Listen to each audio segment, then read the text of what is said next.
नमस्कार मित्रांनो, मनोरंजन विश्वावर शोककळा पसरलेली असून सुप्रसिद्ध अभिनेत्याचे वयाच्या 75व्या वर्षी हार्ट अटॅकने या जगाचा निरोप घेतलाय.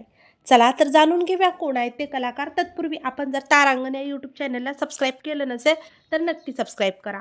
90च्या दशकात सामाजिक विषयावर चित्रपट बनवून प्रेक्षकांच्या मनावर अधिराज्य करणारे कलाकाराची अचानक एक्झिट झाली. सर्वसामान्य चाहत्यांना चटका लावणारी एक्झिट ठरलेली आहे. ज्येष्ठ प्रसिद्ध दिग्दर्शक पार्थ घोष यांचं हृदयविकाराच्या झटक्याने आज पहाटे दुःखद निधन झालं. त्यांच्या निधनाच्या वृत्ताला अभिनेत्री ऋतुपर्णा सेनगुप्ता यांनी दुजोरा दिला. प्रतिभावान, दूरदर्शी दिग्दर्शक आणि एक सुंदर व्यक्तिमत्व असणारा कलाकार गमावल्याची भावना मनोरंजन विश्वातून व्यक्त केली जात आहे. अभिनेते दिग्दर्शक पार्थ घोष यांनी दलाल, अग्निसाक्षी, 100 डेज, गुलाम ए मुस्तफा अशा अनेक गाजलेले चित्रपट मनोरंजन विश्वाला दिले. त्यांनी चित्रपटाव्यतिरिक्त हिंदी आणि बंगाली टीव्ही शोचे दिग्दर्शन केले होते. 90च्या दशकातील यशस्वी दिग्दर्शक म्हणून पार्थ घोष यांना ओळखलं जायचं.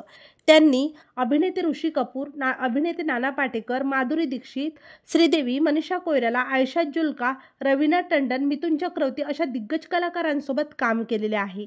तेव्हा मित्रांनो, अभिनेते पार्थ घोष यांच्या अशा अचानक जाण्यामुळे कलाविश्वात मोठी पोकळी निर्माण झालेली आहे. आपल्या तारांगण या यूट्यूब चॅनलतर्फे पार्थ घोष यांना भावपूर्ण श्रद्धांजली.